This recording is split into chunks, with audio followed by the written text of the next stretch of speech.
Hello everybody, this is International Master Otonu and welcome to How Chess Masters Think. In this series of videos, we are going to go through the games of chess masters and we would like to analyze and see how the masters think. So the main focus of our videos will be not only what the best moves which were played by the masters, but also how the chess masters took the decision to play those moves and how they think over the chessboard. And I hope by the end of the videos we can also learn a lot of useful lessons and tips from the thinking patterns of these great chess geniuses, and we can apply them in our games and also in our lives to improve the quality of our lives. So let us start. The first game which we are going to see today was played by the second world chess champion Emanuel Lasker, and he played this game in 1889 against another chess master. His name was Johann Bauer. The game was played in Amsterdam, which is the capital of the Netherlands. Well, before we see what Emanuel Lasker played in this position with white, let us look at the position very carefully. We have joined action after the 8th move of black. Black had castled. Both the sides have reasonably brought out their pieces, so the opening phase is over. Here, if you look at the position very carefully, you will observe that not all the pieces, all the points in chessboards are equally important. A chess master, and of course Emanuel Lasker, a world champion, can always look at the position and find out very quickly which points are more relevant or more important. And I would like to name this as the zone of action. So the zone of action in this position is these squares. Well, how can we say that these squares are more important for future course of action than the other squares? Just look at the white's pieces. The bishops are eyeing on this diagonal. The rook has a potential to shift on the king side. And of course, the queen can also join action very quickly. And last but not the least, even the knight can jump or hop in from here and threaten some critical squares near the king side. So since most of the pieces of white are focused on the king side, on this area marked in red, so this is where a chess master automatically draws his attention to. So this is a very important lesson. Whenever a chess master thinks, first of all, he finds out where to think, or in other words, the zone of action. And only then he makes his moves. I mean, his moves would look much more logical. So let us find out how the game went. And I think the moves will be very, very logical once we have found out the main area where the game is likely to be. White played knight e2. He not only unleashes the diagonal, but also transfers this knight from queen side to king side. So let's see how the game went. Black plays c5, which is good because he controls more squares in the center. Well, all these squares are controlled by black's pawn. White plays knight g3. So the knight wants to hop on f5, h5, remove the f6 bishop, one of the defending pieces, and also in future to increase pressure on g7. Black plays queen c7, connecting the rooks. And of course, given chance, black would be very happy to push the pawn to d4 so that the bishop on b2, this bishop could, be isolated from kingside action. So he plays queen c7. White plays knight e5. So as you can see, he releases the f3 square for the rook. Now the rook can transfer to the king side via f3 and also vacates the diagonal for the queen. So all the pieces are aiming at the zone of action. Black captured and white recaptured the bishop, and now black plays queen c6. You can see both the bishop and the queen are lined up against g2. So at any opportune moment, black is going to play d4 and attack g2. So just observe, if the queen does get a chance to land up on g2, it's checkmate. So white has to be a bit careful. White played queen e2. Well, queen e2 not only defends g2, it overprotects g2, but black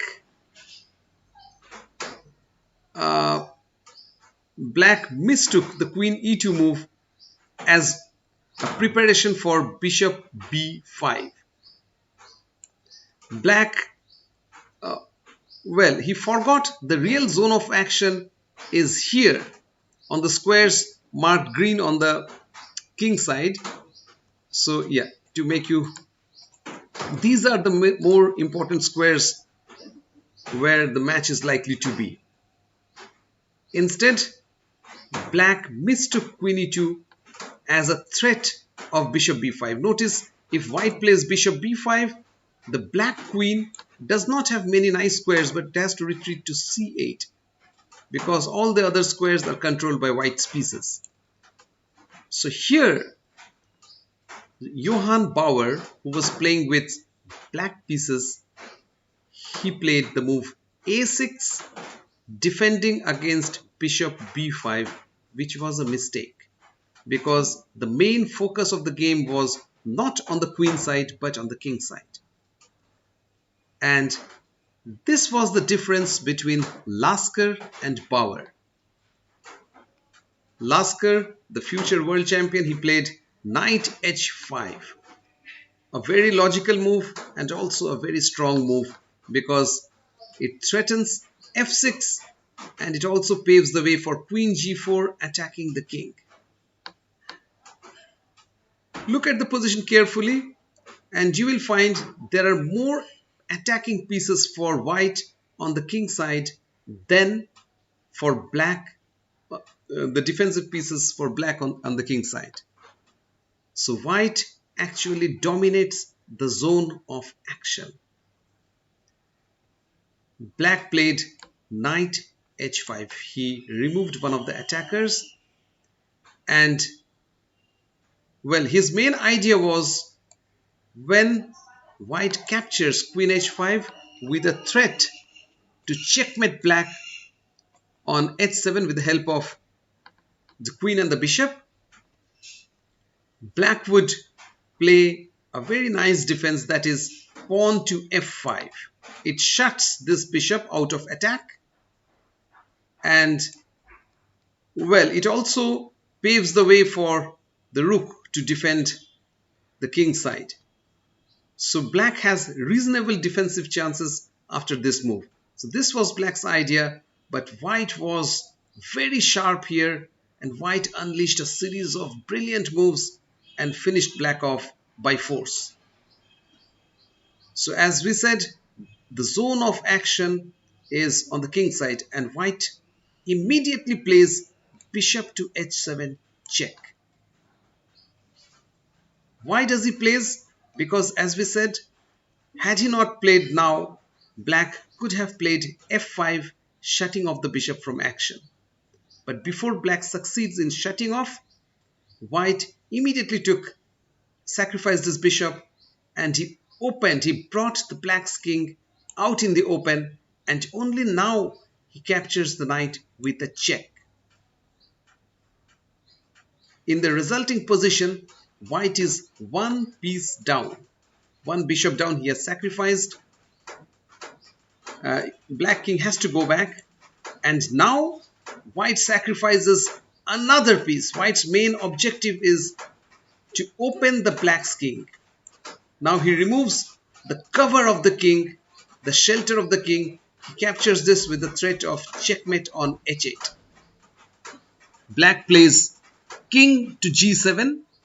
This is perhaps the best defense because now queen h8 check was threatened. He removes the attacker, and now we see white has sacrificed both the bishops, but the opponent's king is out in the open. So white plays queen g4 check. The main idea is when the king goes to f6, if the king goes to f6, white can checkmate black because the king does not have any squares to escape. All the squares are covered by his own pieces, so the king is trapped in the center. Now the other defense, king goes to the side, is met with rook f3. Now the rook joins attack, and notice the green lines. White is threatening to checkmate black on h3. It's very difficult because all black's pieces are actually out on the queen side, and they are unable to defend against the elementary checkmate. The only defense is e5, so that the queen can shift and be placed on h6. And this is the reason why king h8 is not such a good idea, because after rook f3, if black plays e5, white can play rook h3, and the queen, even if it covers here, is undefended, so white can capture on h6 and checkmate. In the main game, black does play king h7, white plays rook f3, he played e5, and after rook h3, queen h6, white captured the queen, black recaptures, and now if we count material, although white has won the queen, black is still one rook and two bishops for a queen. So black is still ahead on material. But thankfully, white has calculated one move deeper. White had anticipated this, and he plays the move queen d7, attacking both the bishops.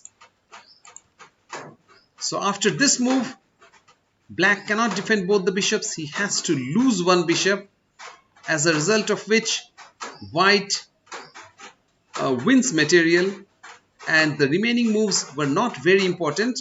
But nevertheless, you can see how the future world champion Emanuel Lasker finishes the game with attack and in style. So black played bishop f6. We shall go through the remaining moves quite fast. White played queen b7. Black played king g7 and rook f1. He brought all the pieces, the remaining pieces, to attack the king. Notice white is ahead in material, but still he continues to attack because black's king is still weak. The zone of action continues to be the same area of the board.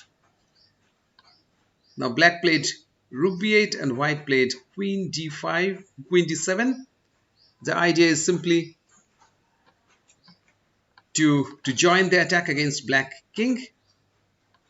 Black played rook here and white played queen check, and now white captured. So notice, even with reduced material, with only few pieces on the board, white continues to attack, and now black played bishop g7. He could have recaptured, but that would result in white playing queen f5, attacking e5 and f7 simultaneously. It's double attack, and if black defends the pawn and the bishop, white can still capture the bishop. The pawn is pinned, and white would win the bishop for free. So black went back and white played e6 attacking the f7. Notice white still has a queen, rook and pawn to attack. So we still have 3 pieces to attack and black has less pieces to defend. Black played rook b7 defending the f7 pawn. White played queen g6 attacking f7 once again. Black played f6, the only way to defend. And now the final sacrifice. White sacrifices the exchange. And this is the final sacrifice. It's very visual because every time white has removed a pawn cover in front of the king, he has sacrificed something. So now he sacrifices an exchange. And in this final position, white is queen and 4 pawns against a rook. However, white also has a series of forcing moves to win a full rook. If black plays king to g8, white can simply recapture this rook.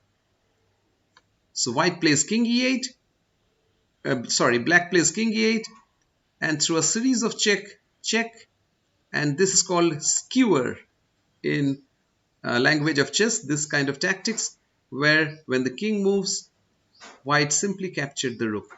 And now you have a very elementary win, queen and 3 pawns against a rook. So it was very easy for Lasker to win the game in few more moves.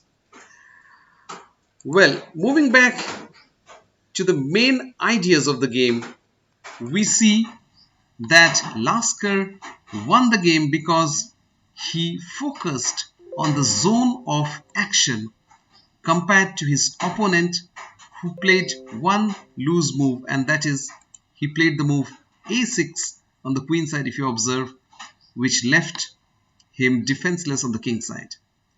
Of course, the series of sacrifices of Lasker was very instructive, very visual, but we should not forget that the sacrifices would not have been possible had Lasker not played in the right area of chessboard.